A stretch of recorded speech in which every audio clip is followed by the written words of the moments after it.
placer. Gracias. Muy buenas tardes. Atentos, vamos a hablarles de otro juicio. Ha comenzado en la Audiencia Provincial de Santa Cruz de Tenerife una historia rocambolesca porque es un joven que está acusado de intentar agredir a martillazos a sus vecinos, ¿no es? Exactamente, porque dice que le molestaban los ruidos, las peleas y las fiestas que celebraban sus vecinos, parece que continuamente, ¿no? ¿Dónde ocurrió? Esto es en el municipio del Rosario, en Tabaiba, en el barrio del Tabaiba. Los hechos tuvieron lugar el 21 de mayo de 2018, a las 3 de la madrugada, cuando el joven pasa de la casa de su madre a la casa de los vecinos y encuentra un martillo y empieza a pegarle golpes a los vecinos que estaban dormidos. ¿Qué es lo que ocurre? Que el marido logra reducirlo y entonces él sale corriendo, se esconde en la casa de la madre de nuevo, allí va la Guardia Civil y desde entonces está en prisión provisional. ¿Pero llegó a agredir a alguno de los vecinos? ¿Entró en sus viviendas? Sí, de hecho es un intento de asesinato. ¿Por qué? ¿Y cómo entró? Entró por la azotea. Pasó de una azotea, deben ser estas casas que están pegadas unas con otras, así que le resultó bastante fácil. Hoy, como tú bien dices, hoy comenzó el juicio, él declaró y dijo que no se acuerda nada. Lo único que se acuerda es de haber comprado una botella de whisky por la tarde y de que está en tratamiento contra la ansiedad desde que era pequeño. Reconoció también que un año antes, esto es curioso, había pasado algo parecido, pero esta vez la víctima había sido nada más y nada menos que su madre. Con lo cual se le impuso una condena simbólica y también una orden de alejamiento que ya estaba cumplida. O sea, que también intentó agredir en el pasado a su propia madre. Sí, en esta ocasión la madre incluso le cambió la ropa y le dio una ropa nueva porque la suya estaba manchada de sangre. O sea que, exactamente. Si quieres, Rebeca, vamos a escuchar la declaración de él durante el juicio hoy. Venga. Vale. ¿Y tú sabes por qué se lo contó su abogado? Y su madre, sí. Y su madre. Pero usted declaró en un juzgado de instrucción. Con motivo de estos hechos, usted pasó de detenido por la Guardia Civil, lo trajo a la Guardia Civil, al juzgado de instrucción. ¿Se acuerda usted lo que declaró? Pues, ahora no me acuerdo de la solicitud. No se acuerda. ¿Usted se acuerda de haber entrado en la casa de sus vecinos? No, ¿Se acuerda de antes de entrar coger un martillo? no me acuerdo. ¿Se acuerda usted de que llegó la Guardia Civil? No me acuerdo. Vamos, es que no se acuerda de nada de lo que pasó ese día. Exactamente. No recuerda nada. Un argumento que es bastante utilizado en estos casos, pero bueno. ¿Pero esto es estrategia o realmente no lo recuerda? Bueno, yo realmente no lo puedo saber. Porque él Supongo sí que dice que compró una botella de whisky esa tarde. Sí, eso es lo único que se acuerda, de que también lo que poco que está se en acuerda. tratamiento de ansiedad desde que era pequeño, que por eso tiene lagunas y no se acuerda de algunas cosas. Pero bueno, ya el juez dirá lo que es verdad o lo que no es verdad, ¿no? También decir que la Fiscalía pide 14 años de cárcel y 22.000 euros de multa. La acusación particular, que son los vecinos, piden 6 años de cárcel y 35.000 euros de multa. Y la defensa pide que se tengan en cuenta todos estos eximentes, como la que estaba borracho, que tomaba drogas, que estaba en tratamiento contra la ansiedad. Y también pide que se tengan en cuenta las dilaciones indebidas, por eso las penas serían las mínimas y una multa de apenas 1.500 euros. Sí, pero queremos saber más, Noé. Vamos a hablar con un psicólogo, con Diego Villalón, porque hemos escuchado al acusado no recordar nada de lo que pasó ese día, ni que saltó a la azotea, ni que entró a la casa de sus vecinos, ni que intentó agredirles con un martillo. Intento de asesinato. ¿Es posible que una persona tenga amnesia total ese día, esa noche, de unos hechos tan graves? Claro, es que hay que saber qué tomó realmente, si ya está en tratamiento farmacológico y encima ha tomado sustancias y lo suma con el alcohol y encima ahí hay episodios de ira recurrentes, o cualquier cosa puede pasar en ese momento.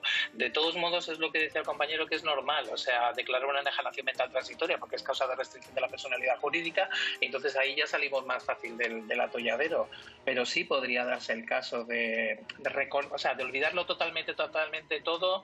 Tiene que tener algún flash, alguna laguna, me extraña, pero hay que saber, hay que evaluar qué es lo que realmente tomó, porque a veces cuando se mezclan diferentes sustancias pues puede provocar cualquier cosa en la mente. Incluso claro. esta persona llegó a perder de alguna manera ese vínculo que une madre e hijo porque intentó agredir a su propia madre.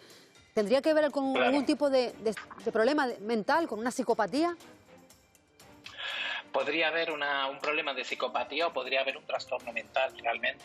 Porque muchas veces cuando sucede este tema de atacar a los padres, de cometer de ya perderlo todo, suele ser por niños que han sido, no sé el caso, ¿vale? Porque no lo conozco, no sé la vida de esta persona, habría que evaluarla, pero suele ser porque han sido pues abusados físicamente de niños o emocionalmente, porque tienen trastorno de conducta antisocial o porque están padeciendo enfermedades mentales. De hecho, por ejemplo, en una revista, en la Pepsi, que en Brasil en 2013 se hizo un estudio en el que cogieron una muestra de personas que habían cometido este tipo de actos de parricidio y demostraron que solo un 17% que tenían trastorno de conducta antisocial, pero un 61,1% sí mostraban trastorno mental, que puede ser esquizofrenia, brote psicótico o lo que sea. Si, por ejemplo, él mezcla alucinógenos con alcohol, parece que alcohol, con el tratamiento psiquiátrico que estuviera tomando, pues imagínate, es que ahí puede hacer un cóctel que él puede llegar a distorsionar la realidad y ver una realidad que no existe. Noé, le quiere preguntar. Sí, yo quería saber, ¿es normal que este tipo de conducta se manifiesten de una manera tan violenta? O sea, que este tipo de psicopatologías al final acaben en este tipo de sucesos. Claro, porque la persona va aguantando y de repente el estrés y la ansiedad ya no pueden con él, entonces estalla. Y en ese momento que se estalla es impredecible. Entonces sí es normal que esto pueda suceder. Suele hacer también en personas que viven tranquilas y de repente estallan de esta manera, porque de alguna manera es lo que están ahí ocultando. Hay un mundo interior, ¿no? Es lo que está debajo del iceberg. Nosotros en la punta del iceberg estamos viendo la conducta, pero debajo del iceberg hay un montón de cosas que no vemos de la persona y eso es motivo de evaluación.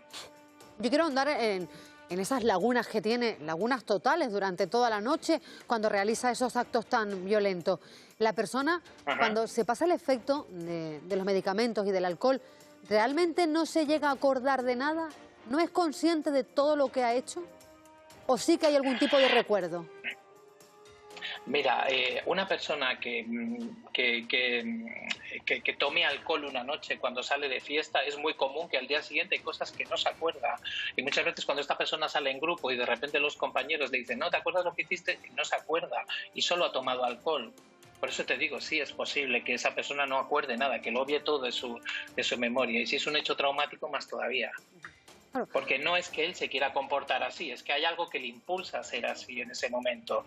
En ese momento, la ansiedad que él está teniendo más el ruido de los vecinos es algo que para él no puede soportar, no puede aguantar, hasta tal punto que es capaz de saltar la azotea con un martillo e ir a por ellos. O sea, hasta ese punto esa persona dentro de sí misma no está soportando la situación. Entonces hay que escarbar ahí qué le pasa a esa persona para tener tan baja tolerancia. Claro, para que despierte esa actitud tan violenta. Pues lo veremos, porque el juicio va a continuar en los próximos días. Gracias por estar con nosotros, señor Villalón, psicólogo. Gracias. A vosotros, gracias. Porque Noé hoy ha declarado al acusado, el juicio continúa, ¿verdad? Sí, continúa al menos hasta mañana, como mínimo.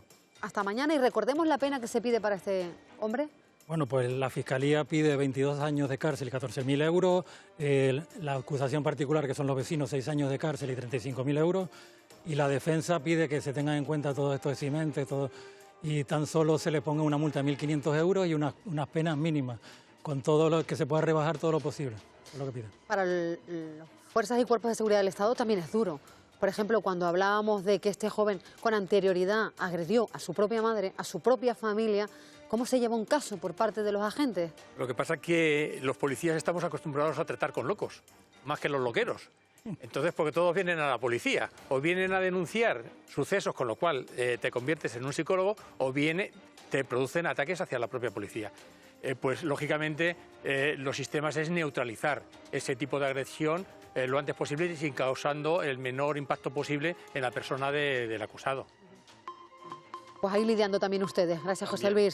¿Están escuchando? Tenemos una última hora aquí en Canarias. Muy atentos. Última hora. La última